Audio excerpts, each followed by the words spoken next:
Fine. Good morning, class. Good morning, everyone. Right.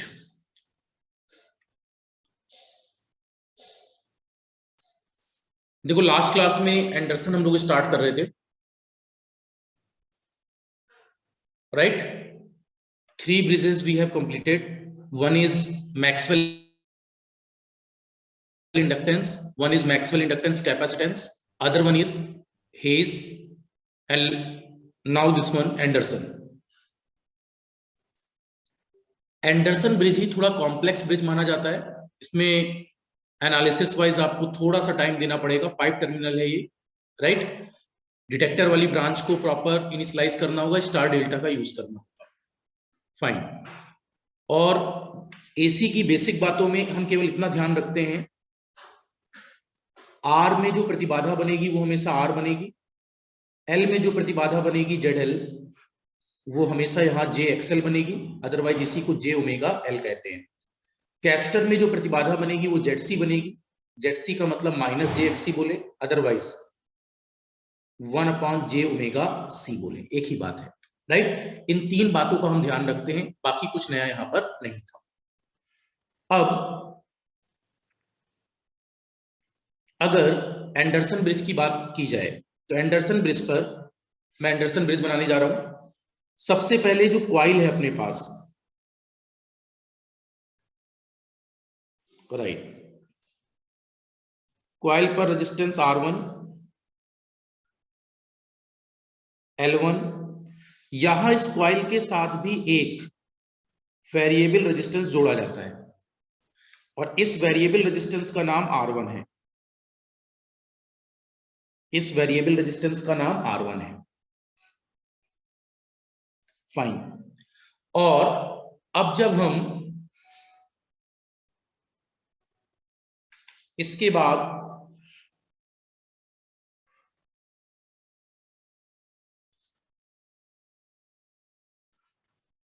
Next resistance को बना रहे हैं, that is R2. Further R2 के साथ यहां एक डिटेक्टर लगा रहे हैं हम लोग. डिटेक्टर वाली ब्रांच के साथ एक कैपेसिटर कनेक्ट है C,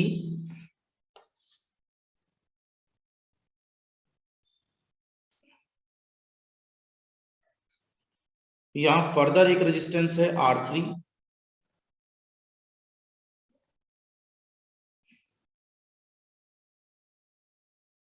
यहां रेजिस्टेंस की वैल्यू R4 है,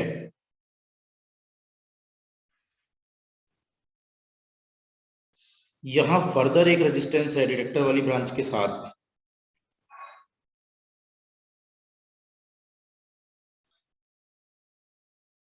जिसको स्मॉल r नाम दिया गया है.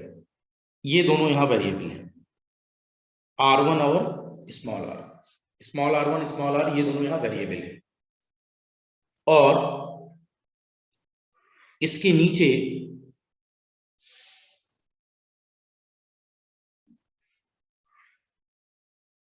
हम यहां सप्लाई को दिखा सकते हैं.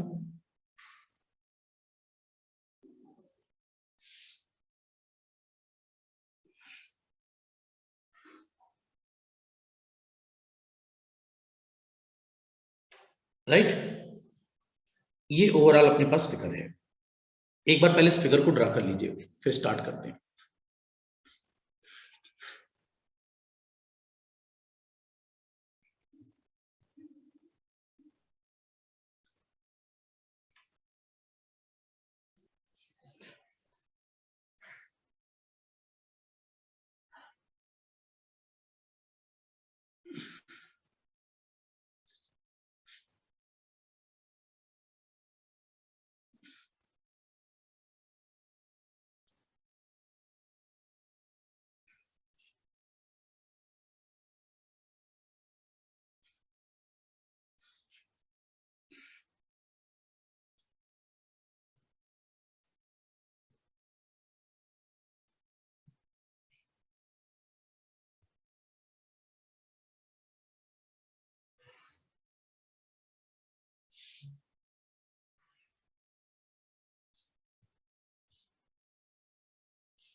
ये बना लिया सभी ने?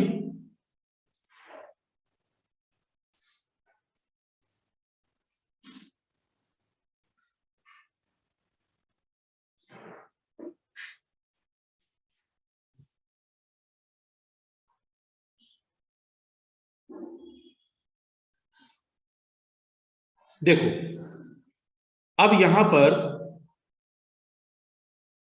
एंडरसन ब्रिज में मेरी बातों को ध्यान से सुनना स्टूडेंट्स।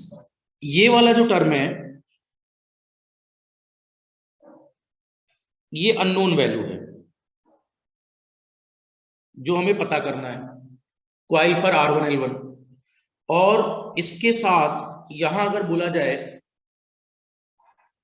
तो मैं बोल सकता हूं R1 वेरिएबल रेजिस्टेंस है, नेक्स्ट स्मॉल r भी वेरिएबल रेजिस्टेंस है,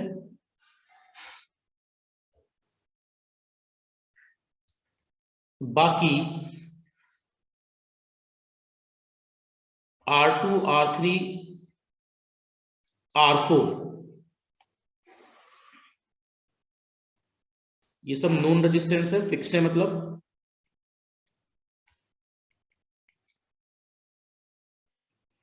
और C भी यहां फिक्स्ड है, फिक्स्ड कैपेसिटेंस। इसका मतलब आप केवल यहां जो वेरिएबल वैल्यू बना रहे हैं वो कौन सी है? R1 और स्मॉल r। R1L1 तो अननोन ही है स्टूडेंट्स, R1L1 अननोन है, यही तो पता करना है, तभी तो कहीं तो क्वालिटी फैक्टर जस्टिफाई होगा। अब देखो क्या हो रहा है यहां पर, जब हम बात करते हैं तो मेजरमेंट करते समय एंडरसन ने नई बात क्या समझाई? एंडरसन ने कहा कि अगर मैं डिटेक्टर के साथ ही ब्रांच को कनेक्ट कर दूं, आज तक डिटेक्टर के साथ कुछ कनेक्ट नहीं करते थे स्टूडेंट्स, उसने कहा डिटेक्टर के साथ एक कैपेसिटर वाली ब्रांच और एक रजिस्टिव वाली ब्रांच, ये दो अगर मैं कनेक्ट कर दूं तो ये ब्रिज एक नया मॉडिफाइड ब्रिज बनेगा जो एक नई परिकल्पना को लेकर आ रहा है। आज तक हम लोग डिटेक्टर के साथ कनेक्शन नहीं करते थे, तो ये वाला पॉइंट अगर ए है, ये बी है, ये सी है, ये डी है, तो इस नए पॉइंट को ई पॉइंट बोलेंगे। तो कल मैंने बोला था कितने पॉइंट का ब्रिज है ये? 5 पॉइंट ब्रिज। स्ट्रक्चर क्या नॉर्मल वर्जन से कॉम्प्लेक्स नहीं है, राइट? तो ये कॉम्प्लेक्स ब्रिज है कंपेयर टू बाकी अदर ब्रिज। क्वालिटी फैक्टर अभी हम लोग आगे जस्टिफाई करेंगे, क्या बनती है यहाँ पर? लो क्यू फैक्टर बनता है। और एक्यूरेसी वाइज ये मोस्ट एक्यूरेट होता है in terms of inductance measurement. अब देखो एक एक करके हम लोग ब्रांचेस की स्टडी करते हैं। सबसे पहले बताओ क्या स्टूडेंट्स यहां अगर मैं इस स्ट्रक्चर को देखूं तो अभी बैलेंस ब्रिज जैसी फीलिंग आ भी रही है क्या? नहीं आ रही। क्यों नहीं आ रही? क्योंकि यहां ब्रांचेस का कॉम्बिनेशन लगा हुआ। तो पहले इसको हमें कन्वर्ट करना होगा ब्रांचेस को। अगर मैं यहां इस वाले शेप को डेल्टा से स्टार में ट्रांसफॉर्म कर लूं तो बात बन सकती है। तो फर्स्ट हमने क्या किया देखें आप सभी, मैंने इस अंदर वाले डेल्टा को सेलेक्ट किया, इस डेल्टा को मैंने सेलेक्ट किया।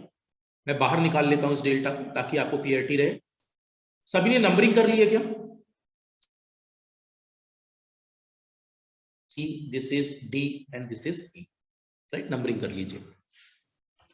अब मैं नीचे वाले त्रिभुज को देखता हूं, यही तो एक डेल्टा है, तो इस डेल्टा को मैं स्टार में कन्वर्ट करता हूं।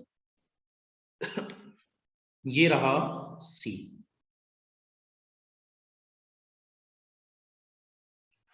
इसके बाद यहां फर्दर स्मॉल r, और यहां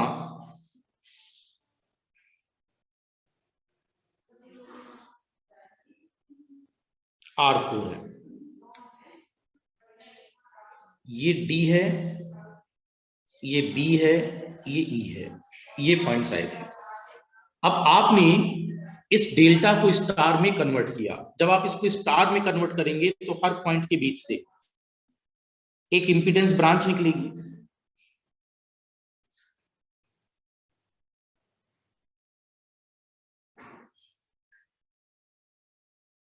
मैंने इनको अपनी तरफ से कुछ नाम दे दिया।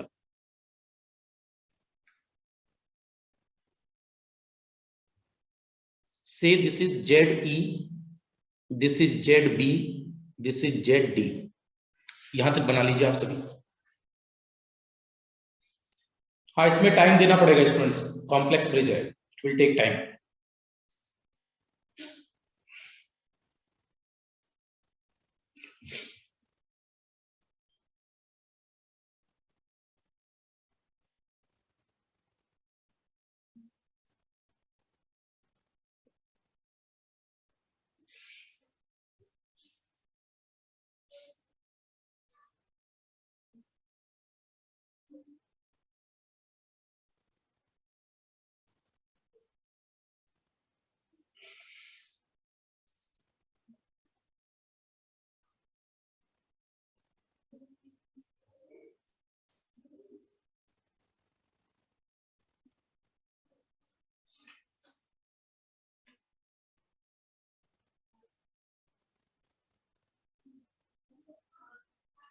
होप आप सभी ने कंप्लीट कर लिया है।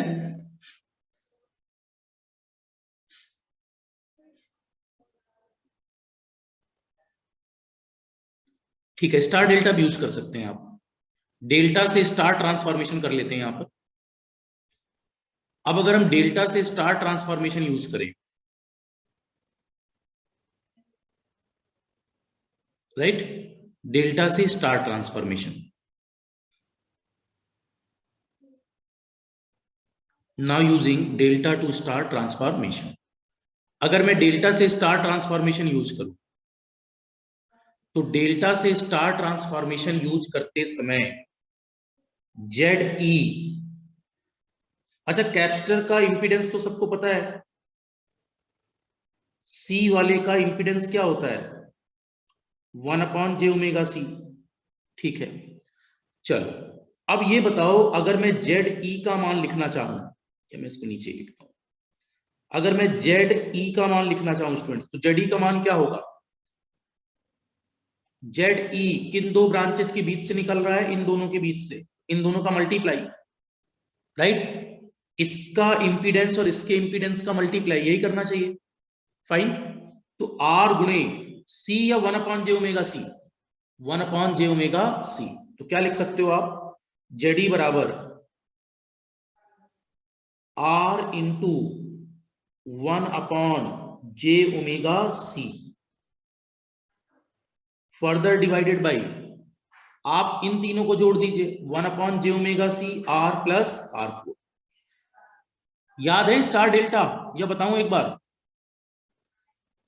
This plus this plus this, कर सकते हैं सभी। तो अगर इस ब्रांच की प्रतिबाधा, इस ब्रांच की प्रतिबाधा और इस ब्रांच की प्रतिबाधा जोड़ी जाए, तो क्या ये value small r plus R4 plus 1/j⍵c हो जाएगा। अब ऊपर क्या हुआ,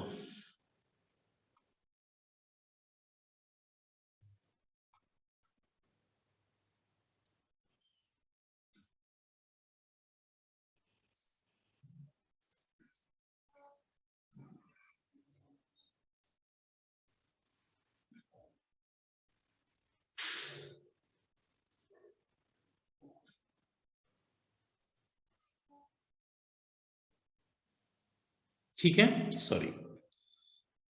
अब इसके बाद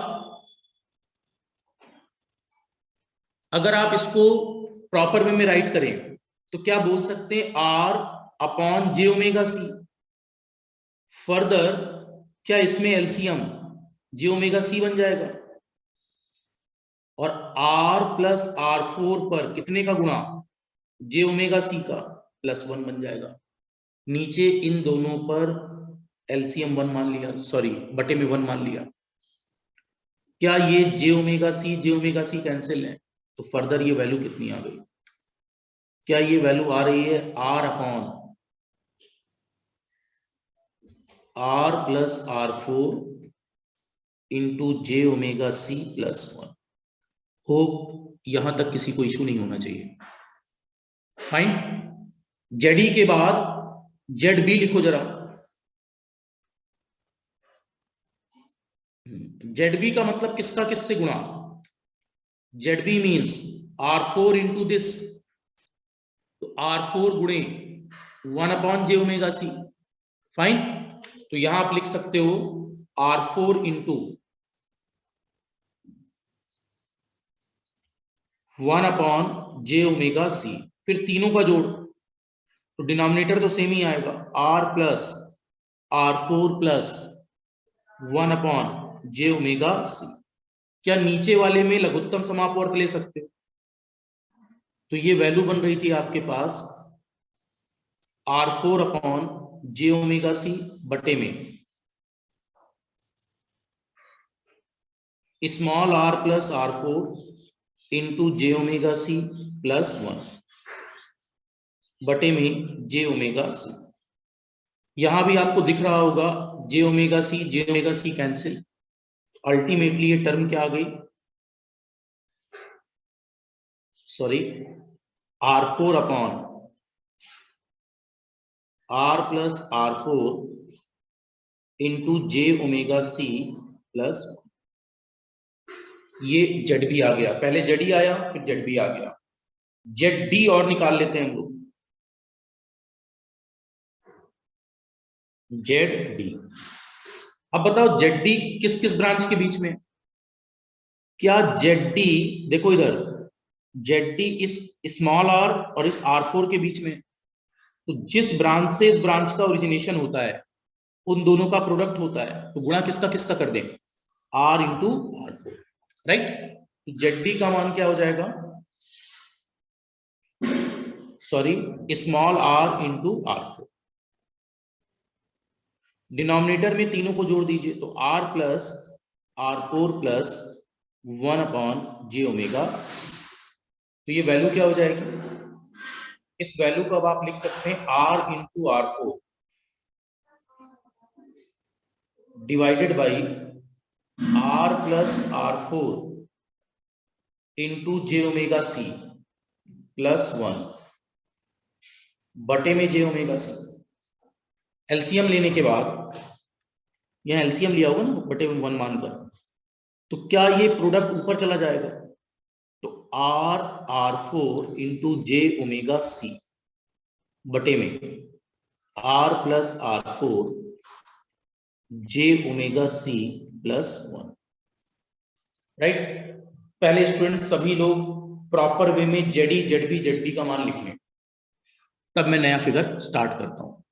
पहले यहां तक लिख लीजिए, और लिख चुके हूं तो फिर मैं आगे कैरी करूं। और कोई डेरिवेशन यहां याद नहीं करना है students, this only we are doing some practice for balance equation.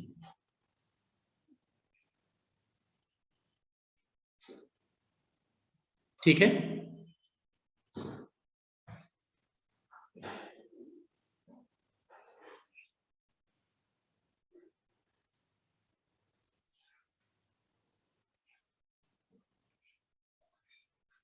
शायद सभी ने लिख लिया है। चलो अब देखो स्टूडेंट्स, अगर मैं इस ब्रिज में, ये जो ब्रिज था, अभी आप वेट करेंगे, मैं पहले आपको समझा रहा हूं स्टूडेंट्स। ये जो ब्रिज था अपने पास,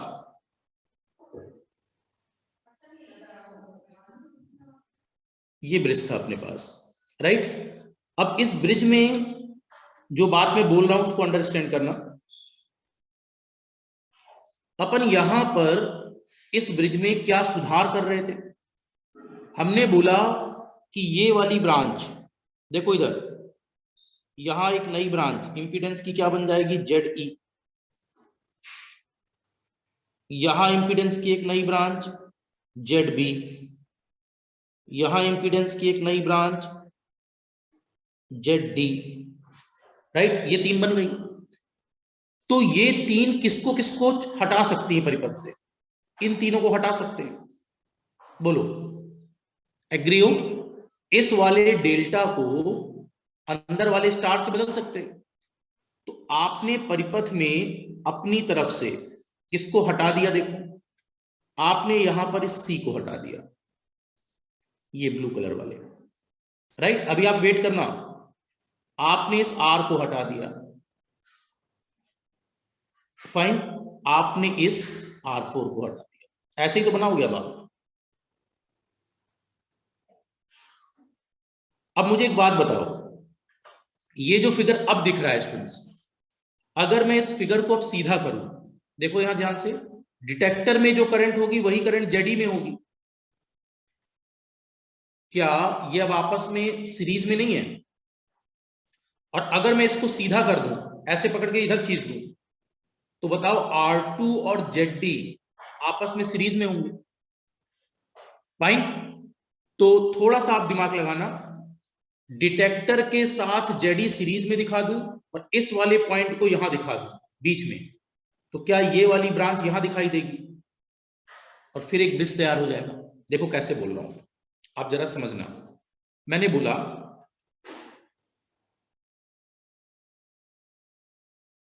यहां अपने पास R1 है, यहां अपने पास L1 है, इसके साथ एक स्मॉल R1 कनेक्ट किया गया था, और नीचे ब्रांच पर ध्यान देना आप सभी, R2 के साथ एक प्रतिबाधा और बन गई, और इस प्रतिबाधा का नाम है ZD। इसी तरह यहां था एक डिटेक्टर, ये जो डिटेक्टर था, इस डिटेक्टर के साथ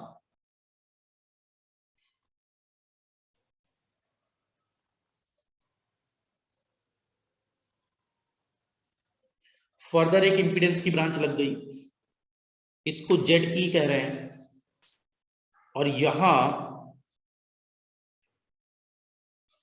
एक ब्रांच और थी जिसका नाम है ZB।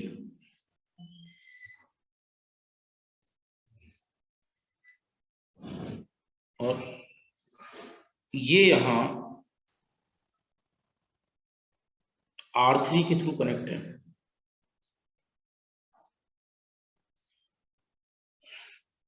इस वाले पॉइंट का नाम A था, इसका नाम B था, इसका नाम C था, इसका नाम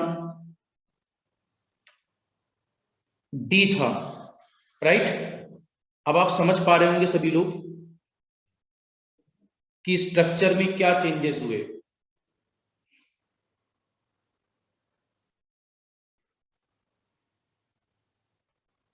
मैंने क्या किया स्टूडेंट, सभी को क्लियर हो रहा है क्या? ऊपर वाले फिगर को देखकर जस्टिफाई करो। ये वाला नोड देखो सभी लोग, ये वाला नोड यहां आ चुका है, और डी ना बोलो इसको, इसको नया नाम एफ दे दो, राइट, इसको नया नाम एफ दे दो। हाँ, एक बार बताओ मुझे स्टूडेंट्स, ऊपर वाले को देखकर नीचे वाला फिगर क्लियर हो रहा है क्या? आपने जस्ट इस ब्रांच को सीधा कर दिया, इस वाली ब्रांच को सीधा बना दिया, ये दोनों सीरीज में दिखा दिए, और इसको इधर खींच दिया, इस वाली ब्रांच को, राइट। और बैटरी बैटरी जैसे थी वैसी लगा दो।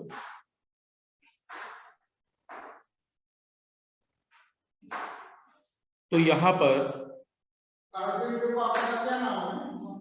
डॉक्टर एस के वाजपेयी, डॉक्टर एस के वाजपेयी, डॉक्टर एस के वाजपेयी, श्रीकांत, श्रीकांत। यहां पर आपके पास ये वाला टर्म प्लस माइनस हो गया, और ये ई फेजर हो गया, और यहां जो फ्रीक्वेंसी है वो क्या है, एफ। इसके बाद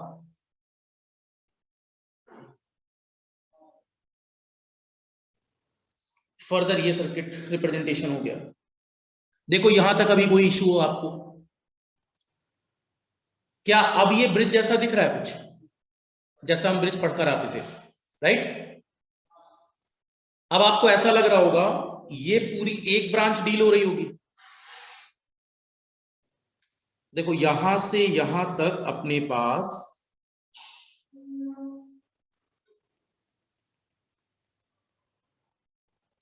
अब इस पूरे को Z1 फेजर हम बोल सकते हैं जी, इस पूरी ब्रांच को Z2 फेजर बोल सकते हैं स्टूडेंट्स। ये पूरा जो है Z2 फेजर है, और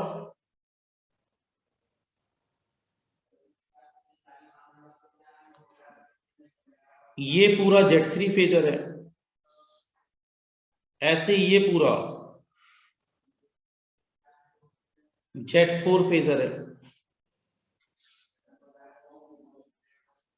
राइट? ये था सर्किट डायग्राम। एक बार बना लीजिए प्रॉपर, फिर स्टार्ट करते हैं।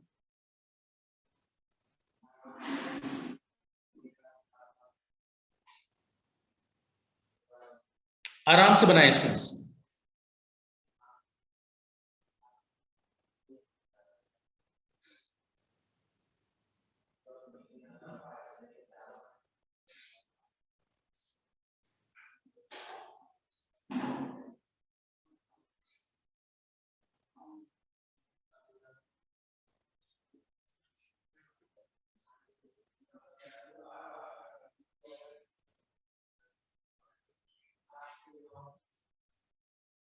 हाँ बिल्कुल, नो करेंट जड़ी दिख ही रहा है स्टूडेंट्स। जड़ी हटा भी दे तो कौन सा फर्क है बैलेंस कंडीशन पर।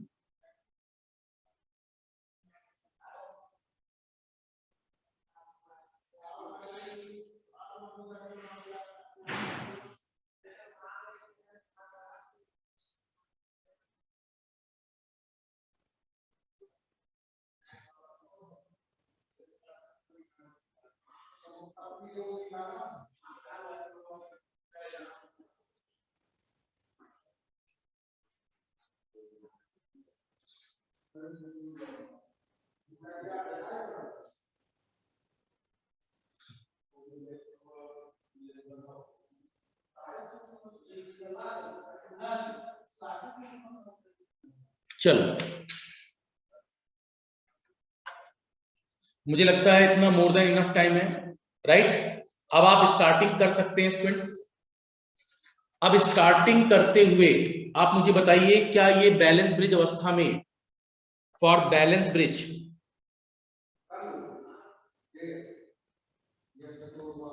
एट बैलेंस ब्रिज कंडीशन, या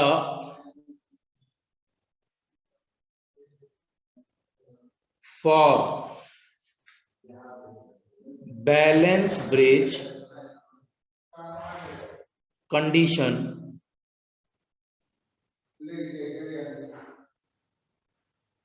फॉर बैलेंस ब्रिज कंडीशन, आमने सामने वाली सम्मुख भुजाओं का इंपीडेंस का फेजर लिख सकते हैं हम।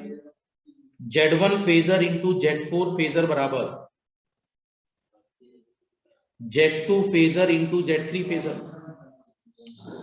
होप मेरी बात यहां तक गेट हो रही होगी सभी को।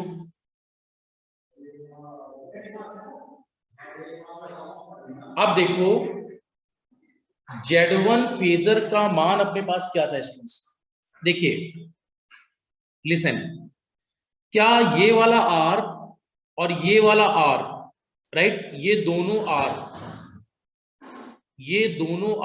R1 और स्मॉल r1, दोनों R रियल पार्ट है, तो दोनों रियल पार्ट जुड़ जाएंगे, और इसके बाद इमेजिनरी पार्ट है तो j ओमेगा L1 हो जाएगा। सो कैन आई से Z1 phasor is nothing but, simple way में मैं अगर बोलूं तो R1 plus small r1 plus JXL1 को j ओमेगा L1 कह सकते, फाइन, इनटू यहां से वैल्यू Z4 फेजर आ गई, बराबर अगर अब मैं आपसे Z2 फेजर की बात करूं तो Z2 phasor sorry Z1 into Z4 phasor, that should be equal to, अगर अब मैं आपसे बात करूं Z2 और Z3 की, तो क्या Z2 का मतलब, देखिए इधर इन दोनों का सम है, Z2 मीन्स इन दोनों का सम, तो R2 प्लस, इसको मैं बोल रहा हूं R2 plus ZD into Z3 का मतलब क्या था, R3 था, राइट। Z4 अगर आप ध्यान से देखें स्टूडेंट्स, तो क्या Z4 ही ZB है, Z4 ही क्या है, ZB, ठीक है। तो बेटर होगा मैं Z4 की जगह ZB लिख दूं, राइट। ये वाली लाइन में किसी को दिक्कत हो, फाइन, यहां तक किसी को कोई इशू, अप टू दिस, यहां तक क्लियर है। चलो अब एक एक करके स्टूडेंट्स आराम से इत्मीनान से, पहले हमने क्या किया, R1 plus J omega L1 एक साथ लिखा, और ऊपर से हम लोग ZB का मान ले आए। ZB का मान क्या था जरा देखो, ZB, यस, ZB की वैल्यू दिस है, राइट। तो मैं इसको कॉपी कर लेता हूं,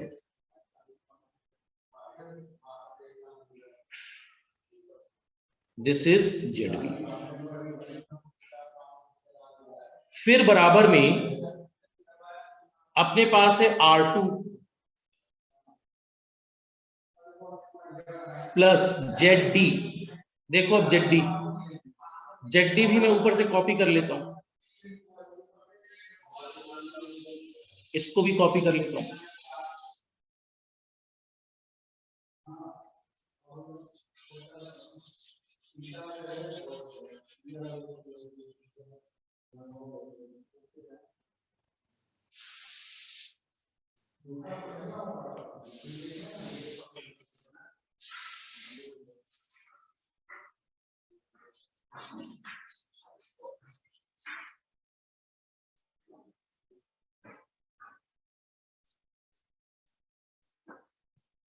सॉरी देखो, इस टर्म को मैंने यहां कॉपी कर लिया, और ये ब्रैकेट लगाकर लिख दिया, इनटू इसके बाद R3 वाली टर्म है। अब आप देखिए स्टूडेंट्स, नोटिस करना, पहले एक मिनट, मैं केवल यहां तक आपसे सेटिस्फेक्शन मांग रहा हूं, क्या यहां तक किसी को कोई issue, up to this fine है। अगर यहां तक आपको क्लियर है तो आप मुझे यहां से, क्या ये वाली जो टर्म है डिनोमिनेटर में और ये वाली जो टर्म है डिनोमिनेटर में, ये कैंसिल हो सकती है, बशर्ते मैं यहां पर एलसीएम ले लूं, तो R2 के साथ मैंने बटे में 1 मान लिया। तो आपने इस टर्म को कैसे लिखा जरा देखिए, आपने कहा R1 plus J omega L1 into R4 बटे में R plus R4 into J omega C plus 1। Hope मेरी बात क्लियर है, that should be equal to, अच्छा यहां देखो स्टूडेंट्स, ये वाला R3 तो दोनों के गुणनफल में है, तो इस R3 को अपन बाहर ही लिख लेते हैं, तो ये R3 मैंने बाहर लिख लिया, और जो ब्रैकेट चल रहा था इसके अंदर एलसीएम ले लिया, R plus R4 into J omega C plus 1। अब देखो ये जो R2 था, इस R2 के साथ इस पूरे का गुणा हो जाएगा, तो R2 के साथ ब्रैकेट में आ गया R plus R4 J omega C plus 1, और फिर plus R R4 j omega C. Hope यहां तक मेरी बात सबको क्लियर हो रही है। मैंने इस R3 को जस्ट पहले बाहर लिख लिया है, तो क्या अपन अब बोल सकते हैं स्टूडेंट्स ये दोनों टर्म सेम है तो कैंसिल हो जाएंगे। फाइन, ये दोनों टर्म आपस में कट सकती हैं। इसके बाद अगर आप यहां देखें तो क्या आप बोल सकते हैं R1 प्लस R1 में गुणा हो गया कैपिटल R4 का, plus j omega L1 R4 आ गया, और इस तरफ R3 के साथ ब्रैकेट में पहले यहां करली ब्रैकेट के अंदर था R2 का मल्टीप्लाई, तो R2 into R plus R4 j omega C plus R2 plus R4 j omega C.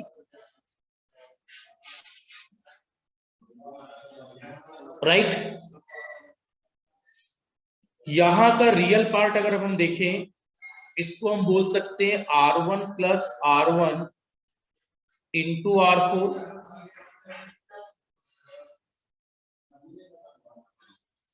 Plus j omega L1 R4 is equal to, अब यहां देखो आप लोग, क्या अगर हम देखें तो एक बार रियल पार्ट केवल यहां R2 है, तो मैं बराबर में वैल्यू बोल सकता हूं क्या आपसे R2 R3। सबसे पहले आपने इस R3 का गुणा, ध्यान से देखो सब, केवल इस R2 में किया, फिर प्लस R2 R3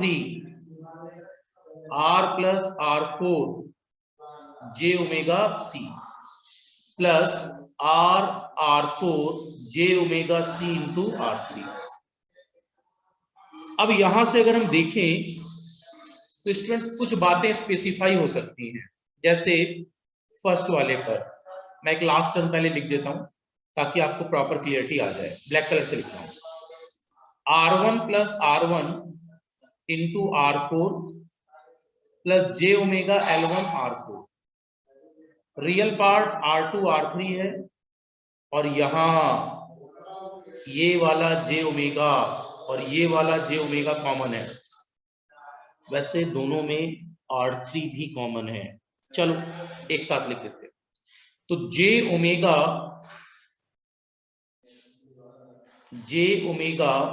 R3, मुझे लगता है R3 दोनों में कॉमन है, यस, तो j ओमेगा R3 दोनों में लिख लिया हमने, j ओमेगा R3। तो अपने पास बचा क्या ब्रैकेट के अंदर, एक बचा अपने पास R plus R4 into R2 पहली वाली टर्म में, और दूसरे वाले में j ओमेगा R3 हट गया। एक मिनट, j ओमेगा R3 के साथ बाहर एक c भी लिख दे, ये c भी ले लिया हम लोगों ने, c भी आपने ले लिया, दिस c। तो यहां अंदर क्या बचा, R4 बचा, तो you can say plus R4, right. अब स्टूडेंट्स देखो, क्या आप इसमें इक्वेट कर सकते हो रियल और imaginary part separately. Now equating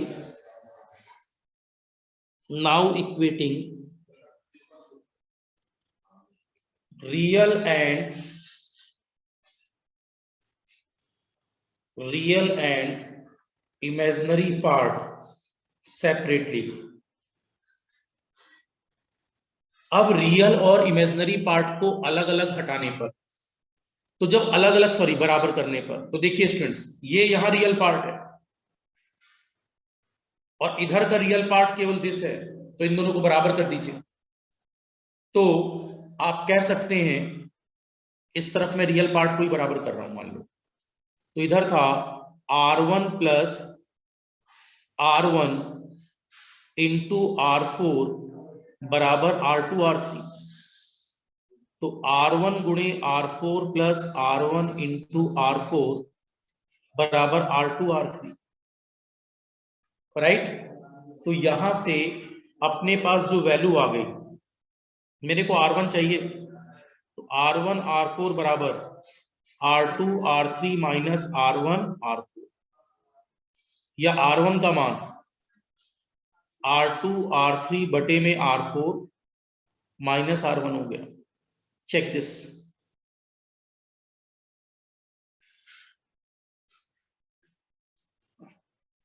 इस R4 से जब भाग दोगे दोनों में तो इसमें अलग भाग जाएगा, और जब इसमें भाग दोगे तो R4 कट जाएगा, राइट।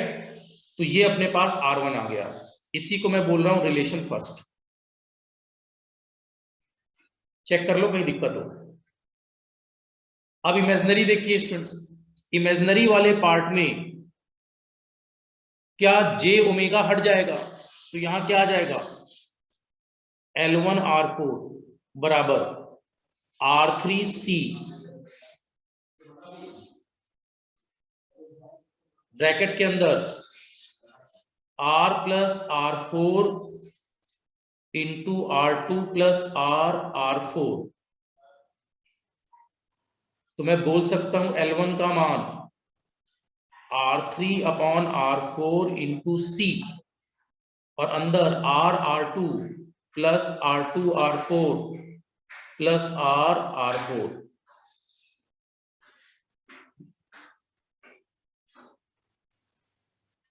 या L1 का मान R3 by R4 into C, इसमें दोनों में स्मॉल r कॉमन हो जाएगा, तो R2 plus R4 plus R2 R4,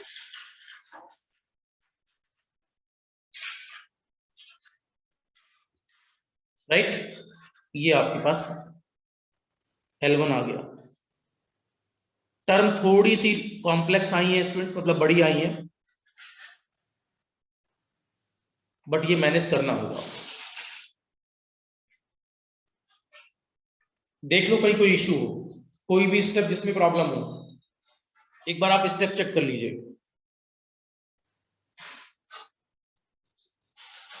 sorry, this one R4।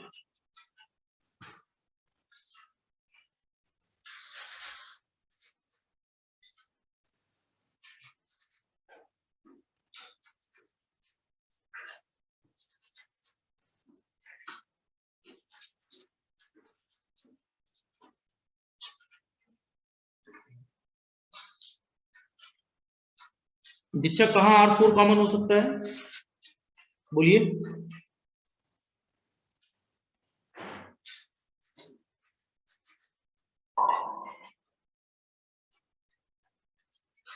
R4 इस स्टेप में नहीं है ना, R4 आपके पास यहां तो है, बट क्या इस R के साथ है?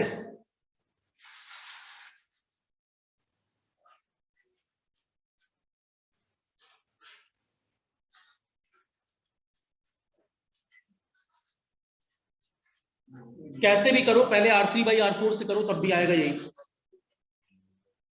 राइट। उससे कोई फर्क नहीं है।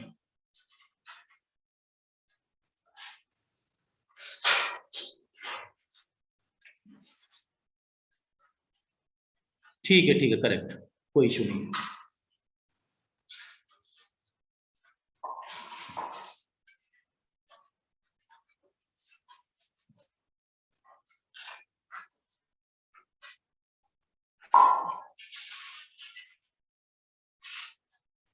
कहां R4 कॉमन है?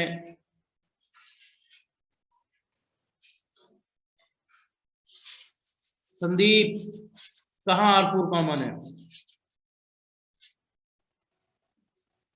यहां बताओ, इसमें R4 है, इसमें R4 है, इसमें कहां R4 है? कहां से कॉमन लेकर कट हो जाएगा? एंडरसन इतने सालों में कट नहीं कर पाए, आपने कट कर दिया इसको।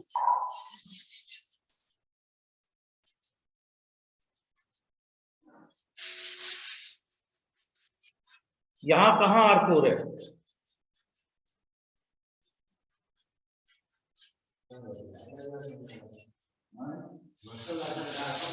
सुरेंद्र मौर्य तहजीब में रहो।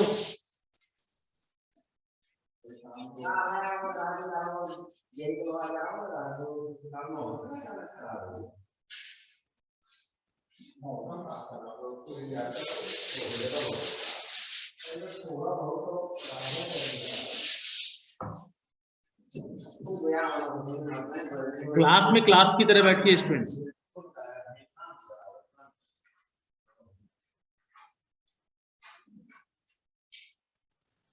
एकदम लास्ट में कहा, एकदम लास्ट में, हाँ यहाँ कहाँ R4 कॉमन हो जाएगा, इन दोनों में हो सकता है, इसमें कहां से कॉमन हो जाए, कुछ भी मतलब बोले कॉमन तो दिखाना है सर। चलो अब यहां पर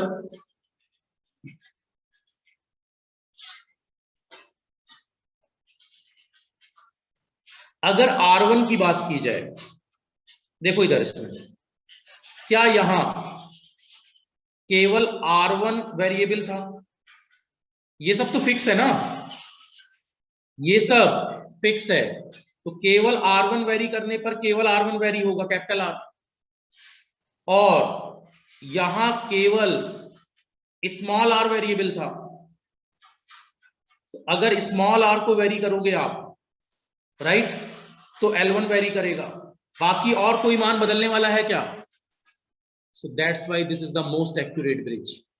R1 की वैल्यू जब निकालते हो तो केवल एक पैरामीटर बदल रहा है, जब L1 की वैल्यू निकालते हो तो केवल एक पैरामीटर बदल रहा है, ये वाली वैल्यू यहां नहीं है और ये वाला R1 यहां नहीं है, तो दोनों एक दूसरे से क्या है, इंडिपेंडेंट।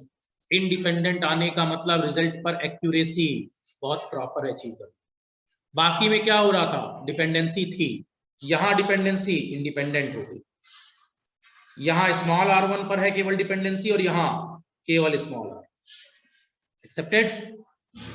इतनी बात क्लियर है सभी को?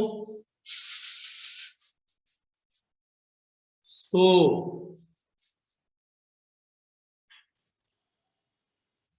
accuracy of this bridge is very high. Accuracy of this bridge is very high. इस ब्रिज की एक्यूरेसी बहुत अच्छी है। और अगर मैं क्वालिटी फैक्टर की बात करूं, जरा देखो, तो ये जो हम लोग क्वाइल लगा रहे थे, क्वाइल का R1, क्वाइल का L1,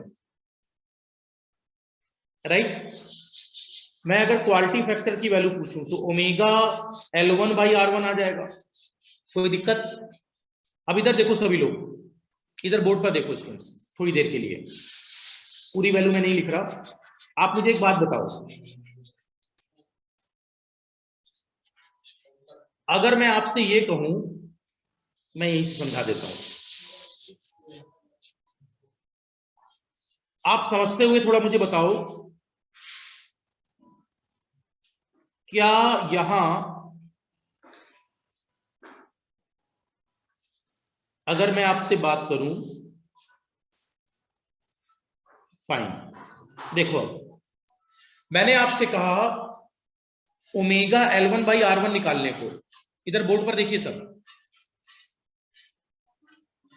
ये मान कुछ भी हो, ये मान कुछ भी हो, लेकिन क्या C का मान आसानी से नैनोफैरेड पिकोफैरेड पहुंच जाएगा?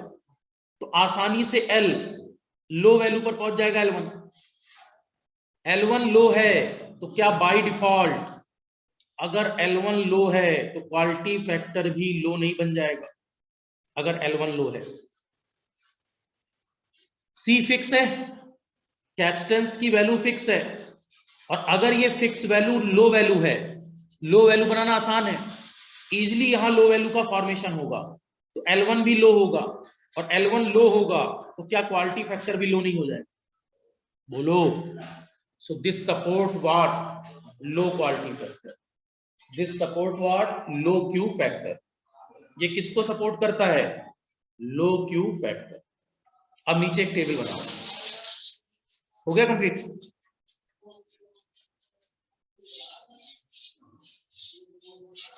एक्यूरेसी क्यों अच्छी है?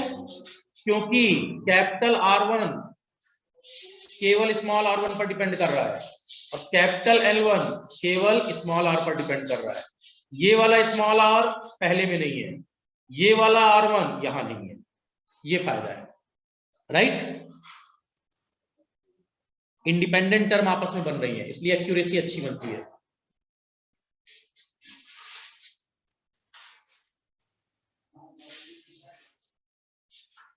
स्टूडेंट, दुनिया में कोई भी सी होगा तो वो लो ही होगा। सी का मतलब क्या है? नैनो फेरेड, पिको फेरेड, 10 की पावर -9, 10 की पावर -12, माइक्रो भी है तो 10 की पावर -6।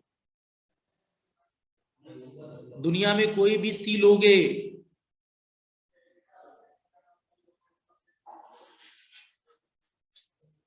प्रैक्टिकल सी,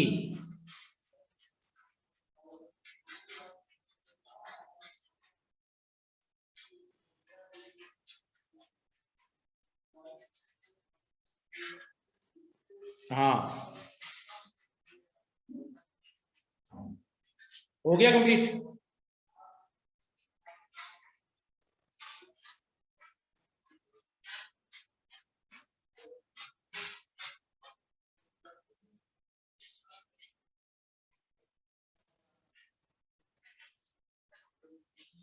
अब देखो, क्वालिटी फैक्टर अभी पढ़ोगे students. Quality factor resonance start हो गया ना आप लोगों का?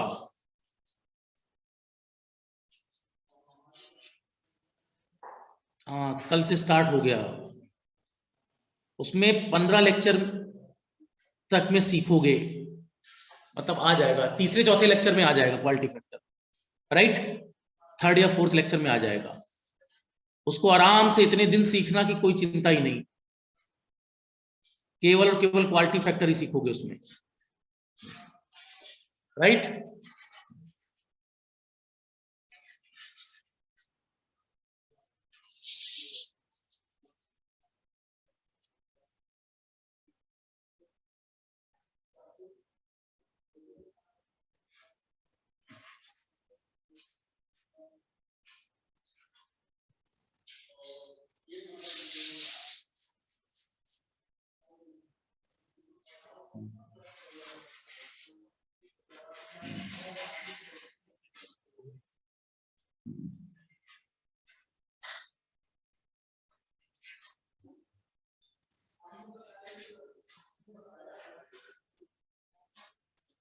स्टूडेंट, कितना स्लो चाहते हो आप लोग? वाकई में मैं बता रहा हूं, धरती, क्या बोलूं मैं आप लोगों को, मैं इतना गंदा बोलता हूं आप लोगों को, उसके बाद आप लोगों को कोई शर्म नहीं आती। क्या चाहते कि मतलब उसको पढ़ा ही ना जाए? ये दुनिया की सबसे स्लोवेस्ट स्पीड का लेक्चर है वो, ठीक है। हाँ,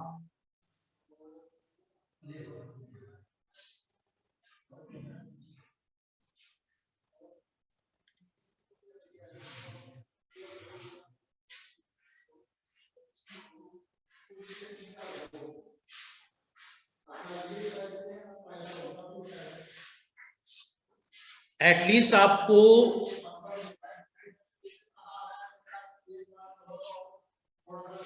देखो, जब किसी क्वाइल की क्वालिटी फैक्टर की बात करते हैं,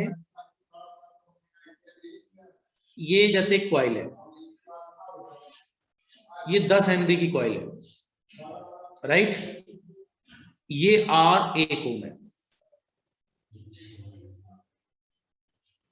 ये क्वाइल 10 हेनरी की है और इसका R 0.1 ओम है।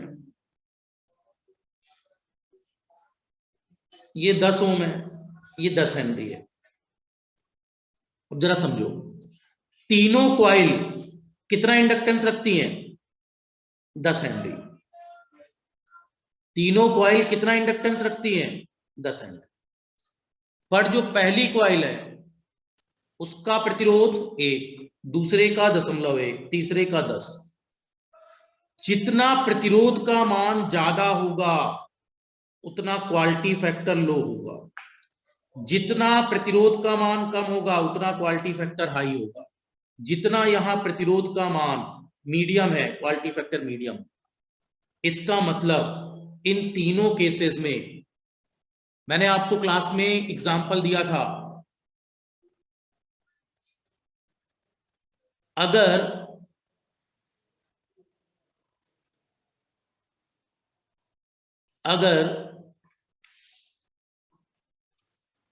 मैं बता रहा हूं स्टूडेंट्स, किसी और बैच ने भी वो क्लास की होगी, है ना, और वो लोग उतने टाइम पर लिख चुके होंगे, समझ गए? हाँ, ये जो आप लोग लिख देते हैं सर लिखने का टाइम नहीं मिला, बाकी बैच वाले तो पढ़ते ही नहीं थे। दुनिया की पहली प्रजाति जिसने पढ़ना स्टार्ट किया है वो आप हैं, है ना, बाकी लोग तो पढ़ते ही नहीं थे स्टूडेंट्स।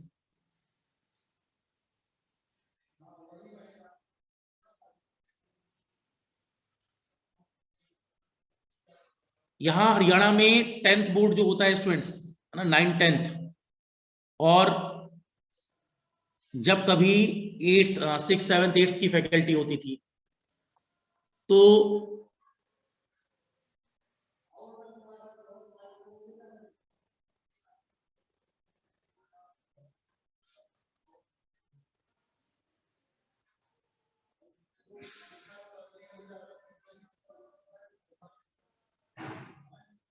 छोड़ो, अब क्या बोलूं मैं, वो टीचर कहा करते थे,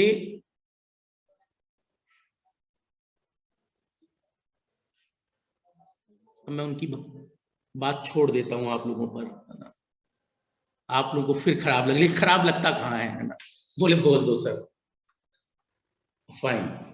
सुनिए, quality factor terms, quality factor terms का मतलब ये है, एग्जांपल जरा समझो, एक इंसान 1 लाख रुपए कमा रहा है, मैंने बताया था आपको क्लास में, और वो 1 लाख उड़ा रहा है, राइट, उसका क्वालिटी फैक्टर मीडियम है, जितना खर्च कर रहा है, जितना कमा रहा है उतना खर्च कर रहा है। एक इंसान है जो 1 लाख कमा रहा है और 2 लाख उड़ा रहा है, कमा 1 लाख रहा है, उड़ा 2 लाख रहा है, तो -1 लाख में उसका क्वालिटी फैक्टर लो है। और एक इंसान 1 लाख कमा रहा है, 10,000 खर्च कर रहा है, तो +90,000 है, उसका क्वालिटी फैक्टर सबसे ज्यादा है। तो यही बात क्वाइल पर है, कमा तीनों कितना रहे हैं, 10 हेनरी 10 हेनरी 10 हेनरी, इस पर एनर्जी स्टोर, इस पर एनर्जी स्टोर, इस पर एनर्जी स्टोर, बट इस जब 10 हेनरी की एनर्जी स्टोर होती है तो कुछ पावर लॉस 1 ओम पर होता है, जब 10 हेनरी पर एनर्जी स्टोर होती है तो पावर लॉस 0.1 ओम पर होता है, जब 10 हेनरी पर एनर्जी स्टोर होती है तो 10 ओम पर पावर लॉस होता है। सबसे कम पावर लॉस कहां होगा, जिसका प्रतिरोध सबसे कम होगा। और अगर आइडियल क्वाइल होती तो R 0 होता, केवल इंडक्टेंस में, इससे बेस्ट कुछ नहीं। लेकिन ये आदर्श बातें, ये वो बातें हैं, आपने 1 लाख कमाया और 1 लाख में 1 रुपए खर्च नहीं, हाइपोथेटिकल बात है, ये कहने वाली बात है कि आप पूरा कमाओ और पूरा सेव कर लो, जिंदगी चलाने के लिए कुछ ना कुछ तो एक्सपेंडिचर होगा ही, राइट, क्लियर। अब मुझसे कभी कोई क्वालिटी फैक्टर मत पूछना, अपनी अपनी क्वालिटी जस्टिफाई कर लेना, अपने फ्यूचर प्लान निर्धारित कर लेना, हाई क्यों बनना है, लो क्यों बनना है, मीडियम क्यों बनना है। सैलरी मैंने बताई थी स्टूडेंट्स, हाँ 1 लाख, बस वो 1 लाख फिक्स है अभी, समझ गए मेरी बात।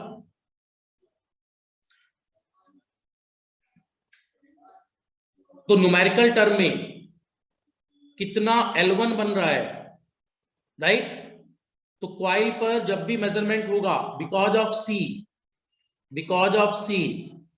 L1 की वैल्यू अपने पास लो दिखाई देगी, तो यहां किसके लिए ज्यादा अच्छा सूट करेगा, लो क्यू फैक्टर, इससे पहले वाला हाई, इससे पहले वाला मीडियम। अब तक अपने पास 3 ब्रिज आ चुके हैं, राइट, 3 ब्रिज की अगर मैं बात करूं, ध्यान देना सभी लोग, first Maxwell inductance capacitance bridge, ठीक है, ये ब्रिज यहां M बता रहा था, this bridge is best suited for medium Q factor, medium Q factor. और क्वालिटी फैक्टर का मान मीडियम क्या होता है, 1 से लगभग 10, 1 to 10, राइट। और अगर बोला जाए सेकंड हेज ब्रिज, अगर हेज ब्रिज बोला जाए, हेज ब्रिज, तो हेज ब्रिज बेसिकली यूज होता है high Q factor, high Q factor जो अपनी सैलरी का 10 गुना बचा पा रहा है कम से कम, राइट। तो इसका मतलब क्यू फैक्टर 10 से बड़ा होगा, क्वालिटी फैक्टर कितना, 10 टाइम्स मोर। क्लियर। और यहां H तो यहां भी H, यहां M तो यहां भी M। लास्ट अभी मैंने पढ़ाया एंडरसन, थर्ड अभी आपको पढ़ाया Anderson bridge, Anderson bridge. Anderson bridge पर ए एक्यूरेसी के लिए, और सन का मतलब छोटा, सन मींस लो, तो सन का मतलब था लो क्यू फैक्टर, लो क्यू फैक्टर। और लो क्यू फैक्टर का मतलब क्वालिटी फैक्टर 1 से भी छोटा, और 1 से छोटे होने का मतलब उधार लेना। जब कमाया 1 लाख है तो 1 लाख से ज्यादा उड़ा कब सकते हो, जब किसी और से उधार लिया हो, राइट। तो ये 3 बातें आपको दिमाग में रखनी है। और ए का मतलब यहां क्या था, एक्यूरेसी अच्छी है, एक्यूरेट, राइट। तो अब तक मैंने जो पढ़ाया है उसमें केवल ये 3 बातें अगर आपको पता है तो ब्रिज में और कुछ आपको पता नहीं करना, बस ये 3 बात।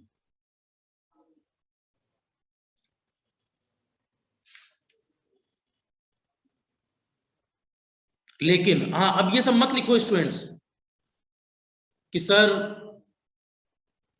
फिर इतना पढ़ा क्यों दिया, नहीं पढ़ाता तो 27,500 बार वॉमिट करते आप कि सर कैसे हो गया।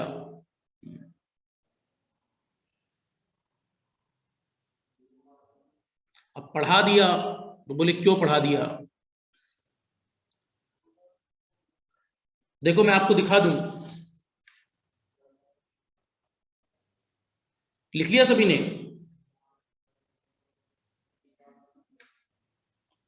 देखो मैं आपको एक स्लाइड दिखाता हूं अभी, लास्ट टाइम वाले बैच में।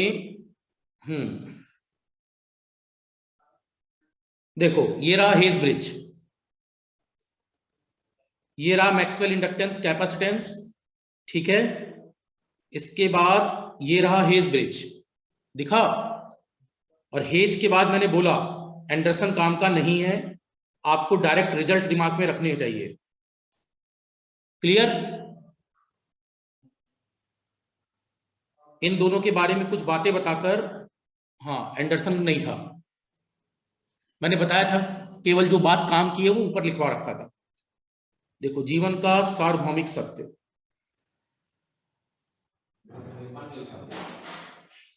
जीवन का सार्वभौमिक सत्य कहां लिखवाया था, इससे पहले लिखवा दिया था। ये देखो मिला,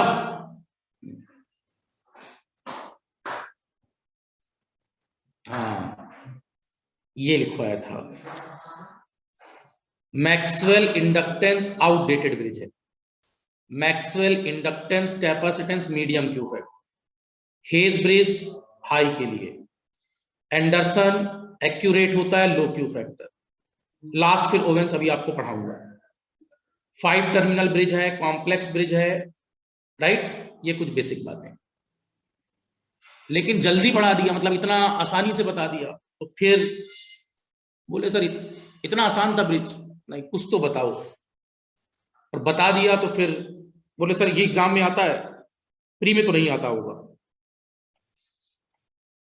क्लियर, समझ गए आप। वो एग्जाम में उसका कोई लेना देना नहीं है। ये क्वेश्चन आपसे कहां कौन सॉल्व कराएगा, राइट? कि पहले वो आपसे स्टार डेल्टा सॉल्व कराए। लेकिन मुझे पता था उनको मैं समझाऊंगा वो समझ जाएंगे मेरी बात। लेकिन आप 27,500 टाइम्स बोले सर ने बताया क्यों नहीं, आखिर इसमें ऐसा क्या था, तिलिस्म क्या था? चलो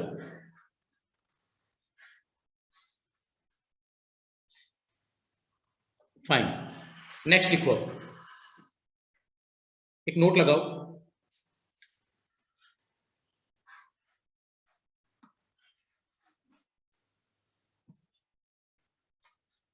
एंडरसन पर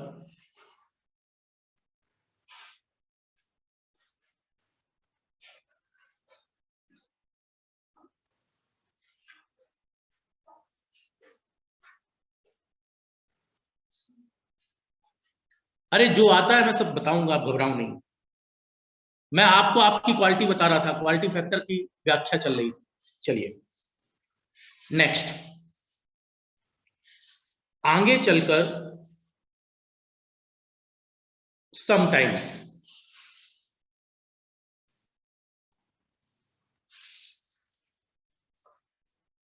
if self inductance is known to us, if self inductance is known to us, if self inductance is known to us, then if self inductance is known to us means हमको, हाँ, if self inductance is known to us, then capacitance, then unknown capacitance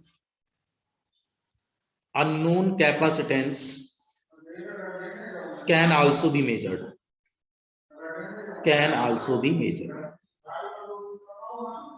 देखो इसका क्या मतलब है, जैसे कभी आपसे कहा जाए एंडरसन ब्रिज में, देखिए स्टूडेंट्स, तो एंडरसन ब्रिज में आपके पास आप सेल्फ इंडक्टेंस पता कर रहे थे, यहां L1 पता कर रहे थे।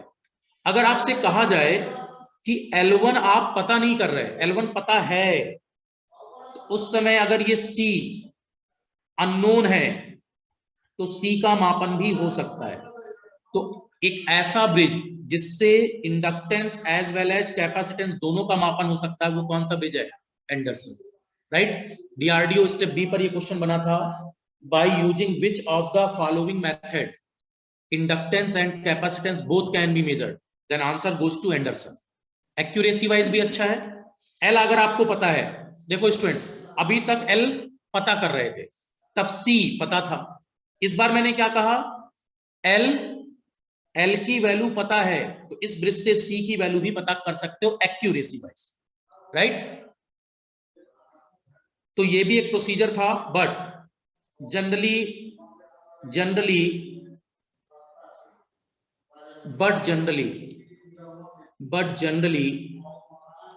we use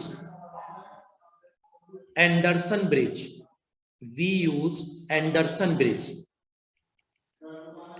only for self inductance measurement, capacitance की, क्योंकि अलग अलग टेक्निक हमारे पास मौजूद और वो अच्छी टेक्निक है, राइट? ये बहुत कॉम्प्लेक्स टेक्निक है, तो इसलिए जनरली कैपेसिटेंस मेजरमेंट की हम सेपरेट टेक्निक में ही कैपेसिटेंस का मापन करते हैं। बट कभी ये पूछ लिया जाए कि ऐसा कौन सा ब्रिज है जिससे सेल्फ इंडक्टेंस और कैपेसिटेंस दोनों का मापन हो सकता है, then answer goes to Anderson bridge. Anderson में अब तक 3 बातें काम की हैं। फ्लेक्स है, एंडरसन ब्रिज एक्यूरेट है, एंडरसन ब्रिज लो क्वालिटी फैक्टर के लिए बेस्ट सूटेड है। इसका ये मतलब नहीं है मीडियम और हाई का मेजरमेंट नहीं करेगा, बट बेस्ट मेजरमेंट किस पर करेगा? लो क्यू फैक्टर पर, राइट? एंडरसन ब्रिज कहां बेस्ट सूट करेगा? Low quality factor, up to low quality factor. Maxwell inductance capacitance, medium quality factor तक सपोर्ट करता है, Hay's bridge high quality factor तक सपोर्ट करता है, राइट? यहां तक फाइन है मेरी बात?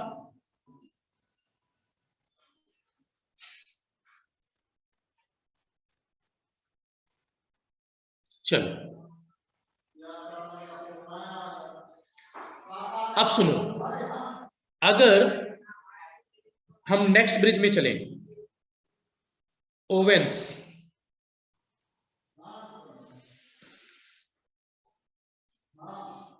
Next give the heading Owens bridge. कौन सा नंबर था ये? 5। हाँ, पहले नंबर को हमने क्यों नहीं यहां लिखा स्टूडेंट्स? मैक्सवेल इंडक्टेंस ब्रिज किसी काम का नहीं है, आउटडेटेड, राइट? स्टार्टिंग कहां से करते हैं हम लोग?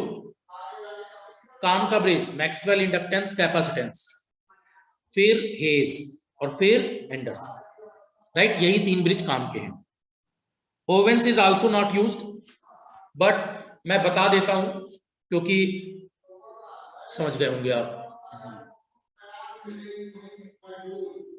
ओवेंस ब्रिज ये भी एग्जाम में नहीं आता, एग्जाम में वही 3 ब्रिज पूछे जाएंगे। Owens bridge, fine. बनाओ द रेस्ट का भी फिगर। ओवेंस ने 2 कैपेसिटर थ्योरी को लिया था, ओवेंस ने 2 कैपेसिटर थ्योरी को लिया था यहां पर मेजरमेंट करते समय।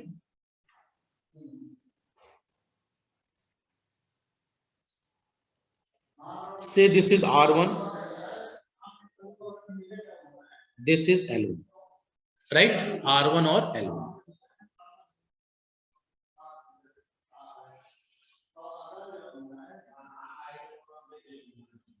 हाँ, क्यों नहीं फाइंड कर सकते? Correct, correct. R1 L1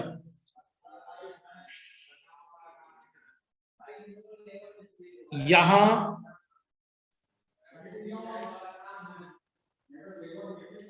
further प्रतिरोध R3 है, और इस बार क्या चेंजेस हैं? R2 और एक कैपेसिटर C2 है।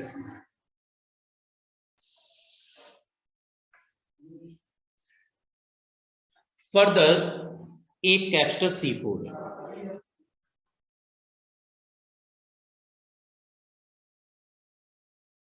यहां एक डिटेक्टर लगा हुआ है,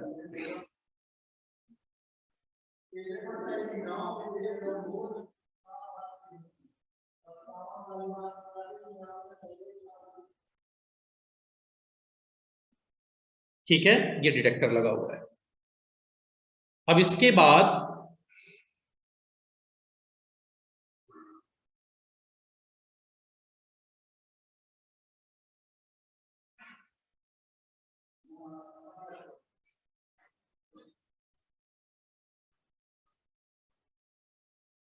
this is E phasor, this is F।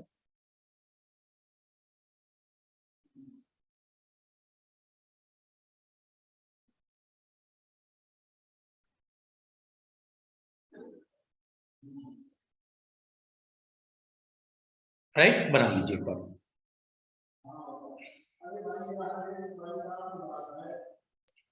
R2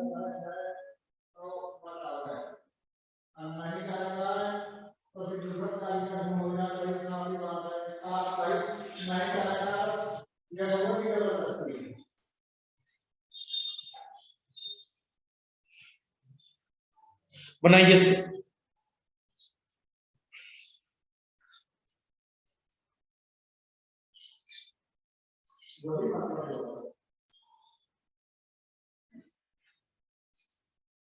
complete.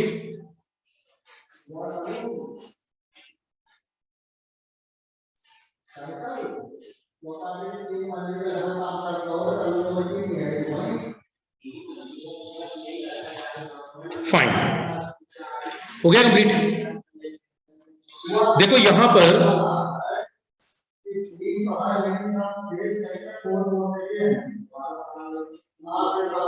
R1 L1 unknown है, फाइन, यही हमें पता करना है। और इसके बाद R2 और C2 वेरिएबल है और R3 and C4 non value है। खास ध्यान ये रखेंगे, C4 एक आइडियल कैपेसिटर है, मतलब फिक्स कैपेसिटर है, और C2 यहां वेरिएबल कैपेसिटर है।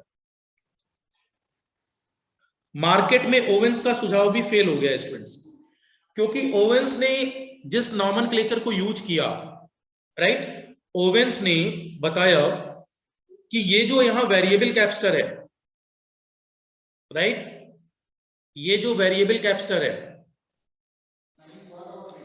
ये जो वेरिएबल कैपेसिटर है, फाइन, ये जो वेरिएबल कैपेसिटर है, ये वेरिएबल कैपेसिटर C2 है और यहां C4 एक्स्ट्रा कैपेसिटर है। तो स्टूडेंट्स अब तक जितने ब्रिज आप पढ़ रहे थे उसमें सिंगल कैपेसिटर से काम चल रहा था, यहां अननेसेसरी 2 कैपेसिटर लाए। C2 जो वेरिएबल कैपेसिटर है वो अननेसेसरी कॉस्टली होता है, राइट, और कॉस्टली कैपेसिटर के अलावा एक फिक्स्ड कैपेसिटर और यूज कर रहे हो, सो दैट्स व्हाई मार्केट इस मेथड को लीस्ट प्रेफर्ड मेथड मानता है, राइट। इस मेथड को भी मार्केट में प्रेफर नहीं किया जाता, बट ओवेंस ने एक आइडिया दिया था, हेल्दी आइडिया, कि कैपेसिटेंस अगर 2 लगा दिए जाए तो भी मेजरमेंट हो जाएगा, राइट। अब अगर हम लोग पहली ब्रांच की प्रतिबाधा को लिखें, फर्स्ट ब्रांच की इंपीडेंस को लिखें, तो पहली ब्रांच की प्रतिबाधा, this is Z1 phasor. Third branch की प्रतिबाधा Z3 फेजर, और इस ब्रांच की प्रतिबाधा Z2 फेजर, और इस ब्रांच की प्रतिबाधा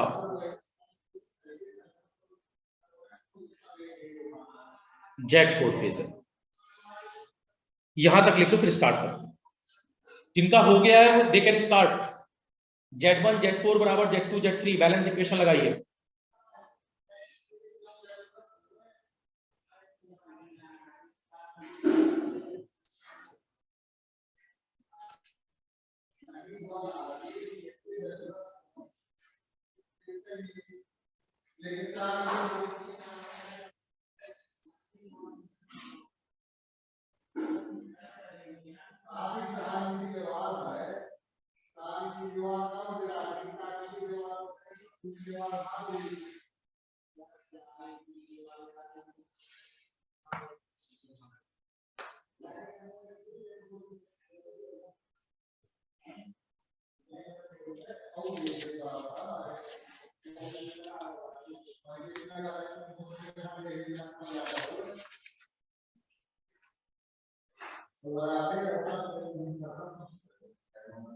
हो गया कंप्लीट?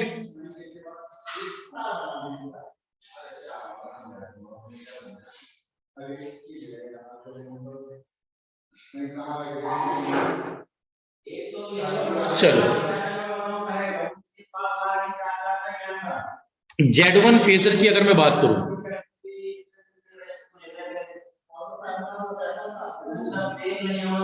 Z1 फेजर की value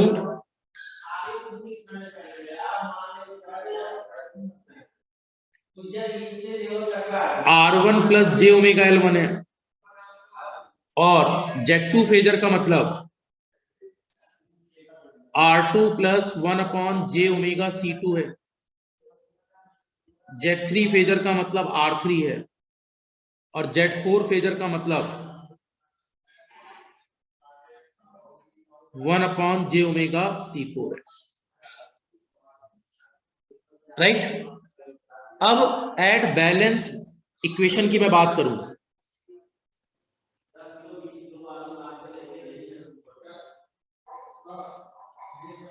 for balance bridge condition, for balance bridge condition, संतुलित भार अवस्था के लिए, Z1 phasor into Z4 phasor बराबर Z2 phasor into Z3 phasor, right. Z1 का मान कितना था, R1 प्लस, बहुत आसान है ये bridge, J omega L1 into Z4 का मान कितना है, 1/J ओमेगा C4। Z2 का मान कितना है, R2 plus 1/J omega C2। Z3 का मान कितना है, R3। आप देख सकते हैं यहां लघुत्तम समापवर्ग J ओमेगा C2 ले सकते हैं, तो ऊपर क्या बन गया, J omega C2 R2 plus 1 into R3। यहां तो कोई इशू था ही नहीं, left hand side R1 plus J omega L1 upon J omega C4। अब आपको क्लियर हो रहा होगा यहां से, क्या फर्दर दोनों पक्षों में J ओमेगा कैंसिल हो जाए, और आप अगर लिखना चाहें तो क्या इसको इस टर्म पर भी लिखा जा सकता है,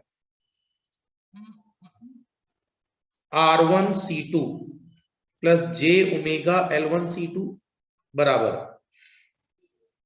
J omega C2 R2 R3 C4 plus R3 C4। देखो मैंने क्या किया, C4 का इधर गुणा कर दिया, C2 का इधर गुणा कर दिया, राइट, और एक साथ इक्वेशन लिख दी। मुझे नहीं लगता इसमें किसी को कोई इशू होना चाहिए।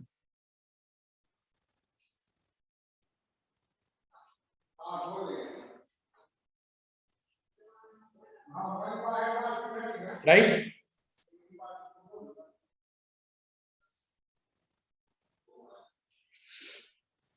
इक्वेशन बनाने में कोई इशू, नाउ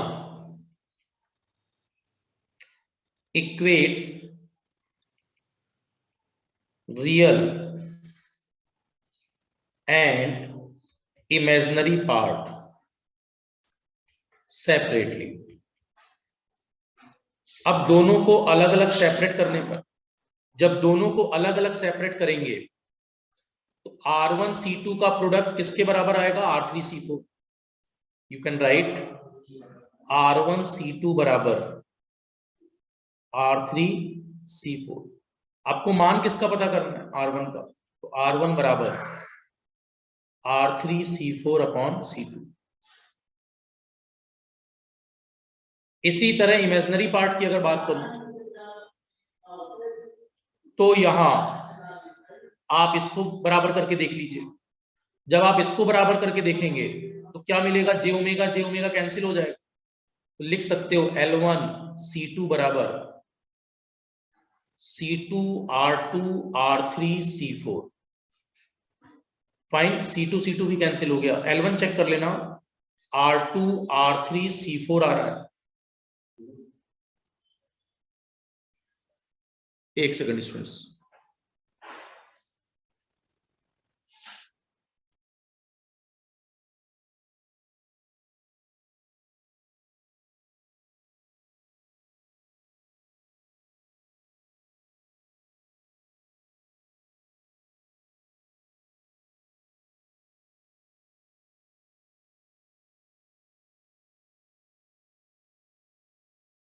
हाँ फाइन, देखो अब L1 का मान दिस आ गया, R1 का मान दिस आ गया, राइट। तो आपके पास इंडिविजुअल L1 और R1 की वैल्यू आ चुकी है। यहां से जब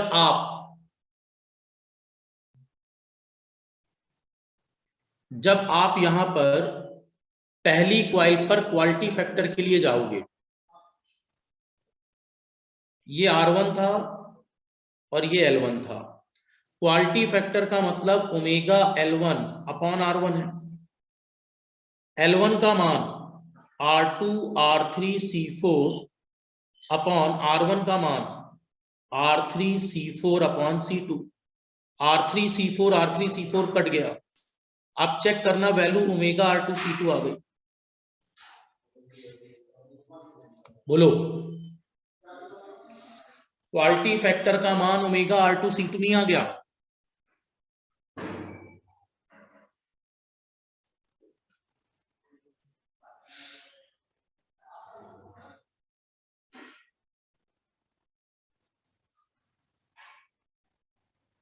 तो ये भी कहां तक सपोर्ट कर सकता है, स्मॉल एंड मीडियम क्यू तक, अप टू मीडियम क्यू तक, राइट। स्मॉल भी सपोर्ट करेगा, बट ये वाला एक्सप्रेशन अगर आपको याद हो, ओमेगा R2C2 कहां आया था अपने पास, ओमेगा R2C2 कहां आया था अपने पास students, omega R4C4, Maxwell inductance capacitance, right.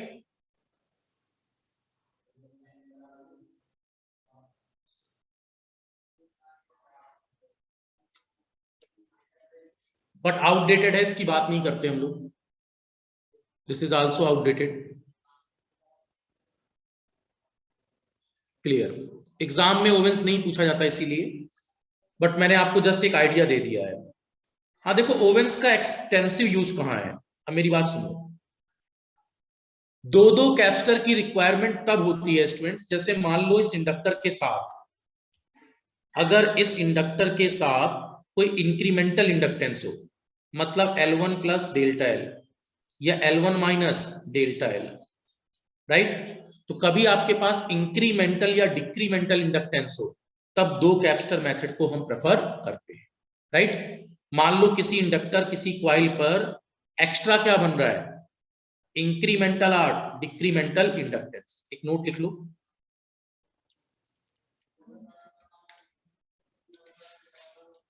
For incremental,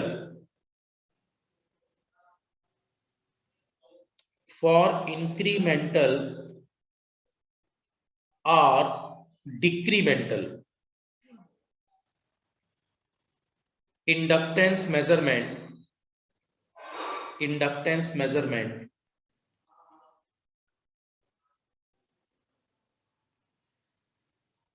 Owen's bridge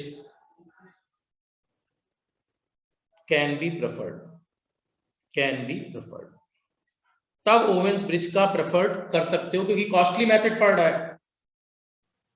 तो एग्जाम में ऑब्जेक्टिव में कहीं ऐसा लिखा मिल जाए L plus minus delta L, और पूछा जाए कौन सा मेथड बेस्ट सूट करेगा, then for this Owen's method या ओवेंस ब्रिज, तब ओवेंस ब्रिज बेस्ट सूट करेगा। कब, जब आपके पास इंक्रीमेंटल और डिक्रीमेंटल इंडक्टेंस। तो ये जो इंक्रीमेंटल वैल्यू होती है, ये सप्रेस हो जाती है कैपेसिटर की मदद से, मतलब बैलेंसिंग करते समय कैपेसिटर सप्रेस कर लेता है उसके नेचर, इसीलिए दो कैपेसिटर मेथड वर्थफुल हो जाता है, राइट।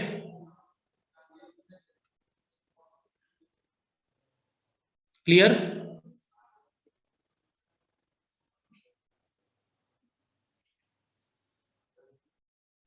ठीक है। अब मेरी बात सुनेंगे सभी लोग। अब तक जो हमें दिमाग में रखना है, और एक बात ध्यान रखिए स्टूडेंट्स, ब्रिज के फिगर इसलिए पढ़ने जरूरी है, कम से कम मैक्सवेल इंडक्टेंस, कैपेसिटेंस और हेस, ये दो फिगर आपके दिमाग में होने चाहिए न्यूमेरिकल के लिए, राइट। इसलिए ब्रिज के फिगर को भी डायरेक्ट छोड़ नहीं देंगे, कम से कम दो ब्रिज के फिगर आपके दिमाग में होने चाहिए। लास्ट में हम लोग टेबल भी बनाते हैं इसकी। अब देखो, अब तक जो मैंने आपको पढ़ाया है, सुन लीजिए। मेजरमेंट ऑफ सेल्फ इंडक्टेंस की मैंने बात की है,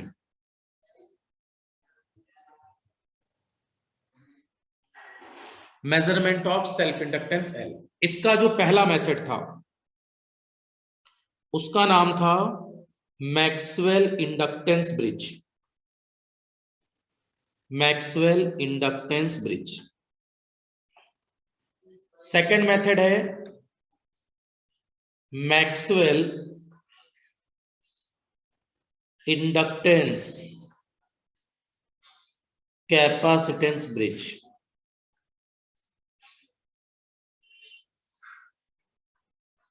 ठीक है। थर्ड मेथड है हेज ब्रिज।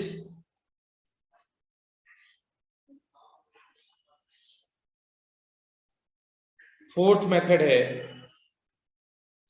Anderson bridge.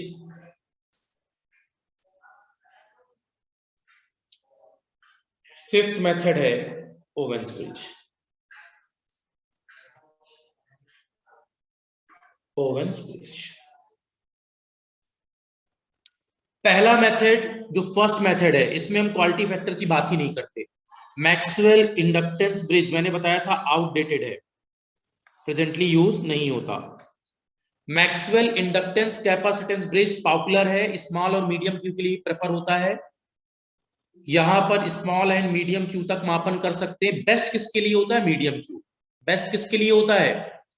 अरे एक बात बताओ, जब मीडियम क्वालिटी फैक्टर तक का मापन कर सकते हो तो लो का तो हो ही सकता है, लेकिन बेस्ट कहां सूट करता है? ये मीडियम। किसके लिए? मीडियम। तो कभी पूछा जाए Maxwell inductance capacitance bridge is best suited for, answer goes to medium quality factor. और मीडियम क्यू फैक्टर की रेंज 1 से 10, राइट। इसी तरह अगर हेज ब्रिज की बात की जाए तो कैसा quality factor? High Q factor. High Q factor का मतलब प्रैक्टिकली क्यू का मान 10 से भी बड़ा, राइट। और अगर एंडरसन की बात की जाए तो एंडरसन में ए क्या बता रहा है? Accurate, right. और सन क्या बता रहा है? सन माने बेटा, मतलब लोअर एज है। लोअर एज का मतलब लो क्वालिटी फैक्टर। और लो क्वालिटी फैक्टर का मतलब प्रैक्टिकली क्यू का मान 1 से भी छोटा, राइट। क्यू का मान 1 से भी छोटा। और जो एंडरसन ब्रिज है वो 5 पॉइंट ब्रिज है। 5 पॉइंट ब्रिज। ओवेन्स ब्रिज की अगर हम बात करें, Owen's bridge 2 capacitors are required. 2 capacitors are required. One capacitor fixed. One capacitor fixed. और एक कैपेसिटर वेरिएबल है। One कैपेसिटर वेरिएबल है। So overall costly method. Overall costly method. Not preferred. Right?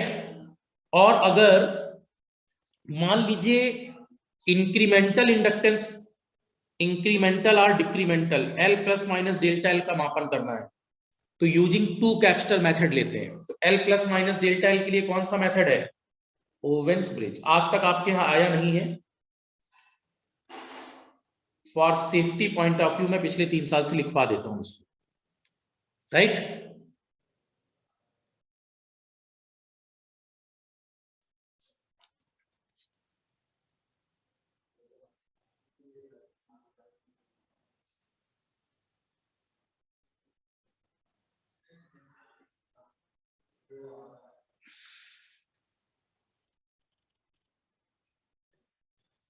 जब मेजरमेंट करोगे तो पता नहीं चलेगा विवेक।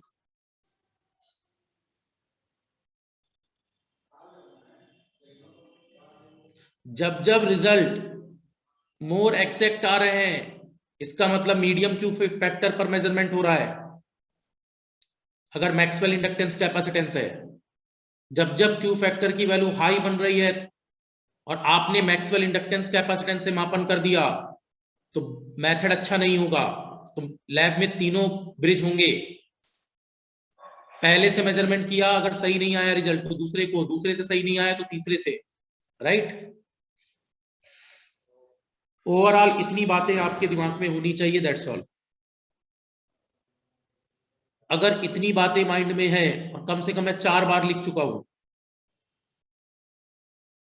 राइट, इतनी बातों से आप इंडक्टेंस मेजरमेंट में मार्क नहीं खाओगे। चलो फाइन है यहां तक। अरे मैंने कहा तो स्टूडेंट बोल तो दिया, लिखवा तो दिया सुरेंद्र, एक ही बात को कितनी बार बोला जाए।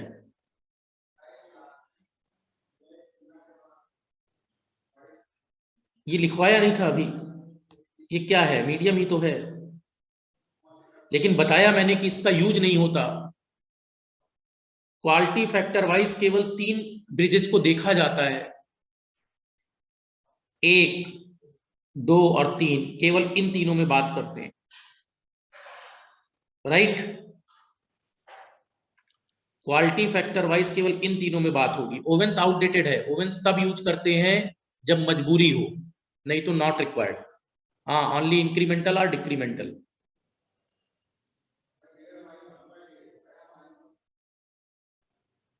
क्लियर? यहां तक मेरी बात क्लियर है? तो ये बात हो गई सेल्फ इंडक्टेंस की। नेक्स्ट हेडिंग डालो, measurement of mutual inductance. Measurement of mutual inductance, capital M. Measurement of mutual inductance, mutual inductance के मापन की बात कर रहे हैं। सेल्फ इंडक्टेंस को एल से दिखाते हैं, म्यूचुअल को एम से दिखाते हैं।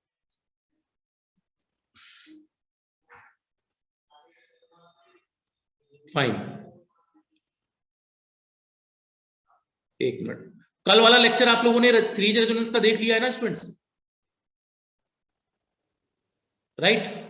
उसको कंटिन्यूअस अभी आप लोग देखते रहो, क्योंकि मैं सोच रहा हूं जो अपना ऑफलाइन रहेगा उसमें हम लोग मैग्नेटिक कपलिंग वाले पार्ट से मैं स्टार्ट करूं। रेजोनेंस वाला पार्ट आप उससे कंप्लीट कर ले तो आपके लिए बेटर रहेगा, थोड़ा फास्ट हो जाएगा हमारे लिए, राइट? और उसकी मैं 2-3 क्लास अलग से ले लूंगा, जिसमें कोई जो डाउट होंगे वो उसको मैं अलग से देख लूंगा, राइट? और डाउट की चिंता करना मत, जब पूरे 14 लेक्चर पढ़ लेना सीरीज रेजोनेंस, है ना, सारे पत्ते खुल जाए। दुनिया में कोई सीरीज पर 14 × 3 42 40 घंटे रिसर्च कराई है मैंने, घबराओ नहीं। तो जितने आइंस्टीन हो 14 क्लासेस का वेट कर लेना, उसके बाद कुछ बच जाए तो मुझे बता देना। बिल्कुल स्क्रीन क्लियर है स्टूडेंट्स, मैं भी था लेक्चर में, ठीक है? कहानी सुनाते समय ध्यान रखना है, मैं भी लेक्चर में था, कहीं कोई इशू नहीं था। -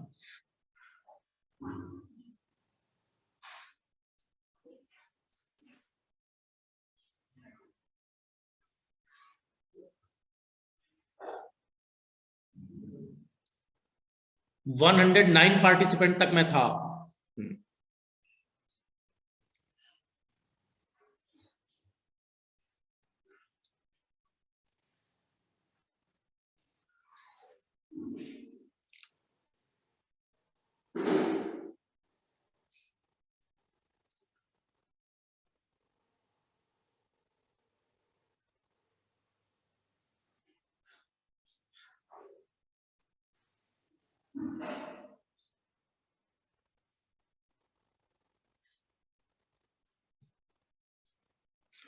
ठीक है, अरे ऑफलाइन स्टूडेंट्स मेरे हाथ में थोड़ी ना है,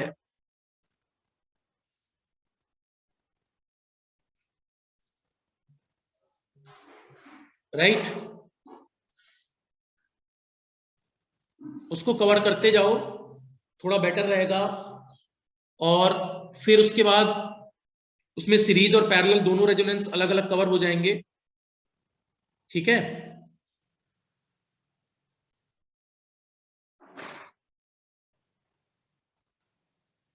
हाँ, क्लास बिल्कुल उसकी प्रॉपर करना, कोई मिस मत करना।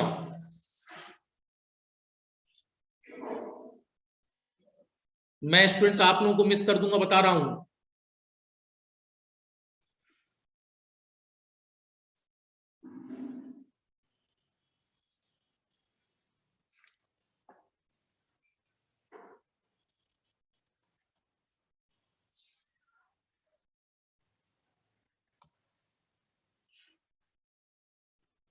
मैं बता रहा हूं, कल वाले का मिल गया था आप लोगों को रिकॉर्डेड पहले से बाय मिस्टेक, ठीक है? कई लोग नहीं होते जरूरत से ज्यादा समझदार, बोले सर वो तो रिकॉर्डेड में मिल गया, और जानते हैं जिससे पढ़ रहे हो वो जब आप दिमाग लगाते हो तो आपसे ज्यादा दिमाग लगा देता है।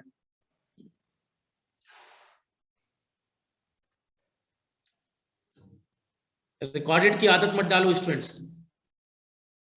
जहां आपने रिकॉर्डेड की आदत डाली, मैं बता रहा हूं, लेक्चर्स अगर आपका सुबह उठने का मन नहीं हुआ और आपके पास एक दिमाग में कंप्रेसिबल मोड है कि यार इसका रिकॉर्डेड मिल जाएगा, फिर आप उठोगे नहीं।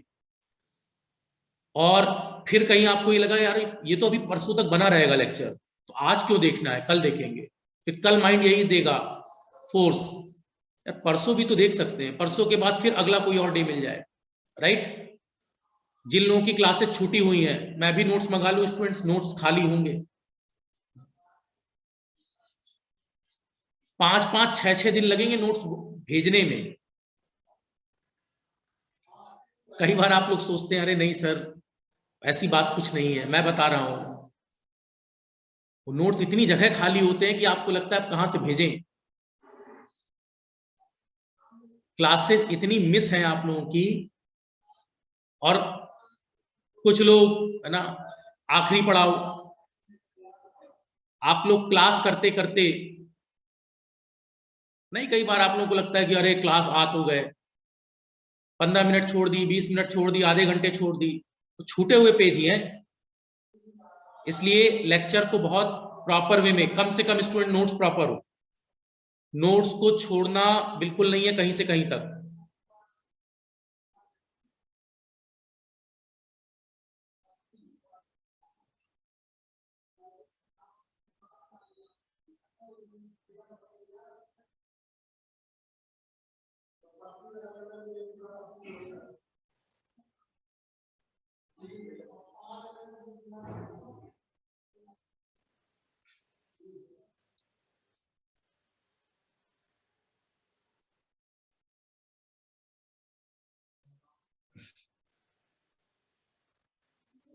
कुछ नहीं अपलोड होगा स्टूडेंट्स, क्लास करो चुपचाप, आधे घंटे बाद स्टार्ट है। पी लो चाय वाय, आंख वाँख धुल लो, 2-4 बार पानी मार लेना।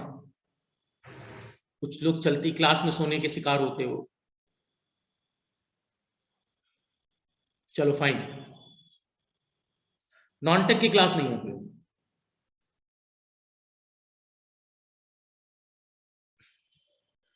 राम अवध पहले प्री निकाल लो। लिखते तो ऐसी कहानियां हो सर, सेकंड पेपर हार्ड लगता है। प्री निकला नहीं, सेकंड की मैं क्या बोलूं मैं स्टूडेंट्स आप लोगों को, ऐसा लग रहा है यूपी पीसीएल वाले घर का दरवाजा खटखटा रहे हैं, राइट। आप दरवाजा नहीं खोल रहे हैं, वो नॉक कर रहे हैं, आ जाओ आ जाओ यूपी पीसीएल में आप प्लीज आ जाइए, और आप लोग मना कर रहे हैं, बोले नहीं। इतना ज्ञान स्टूडेंट्स में क्या बताऊं।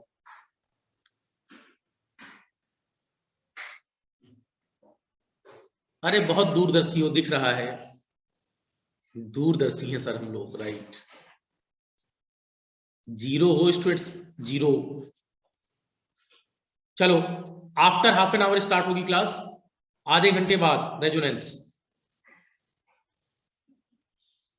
ठीक है, after half an hour, fine.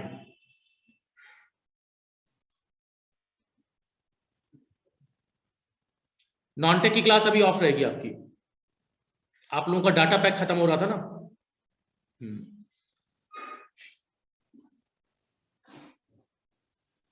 नहीं क्लास तो 3 रहेंगी ही रहेंगी।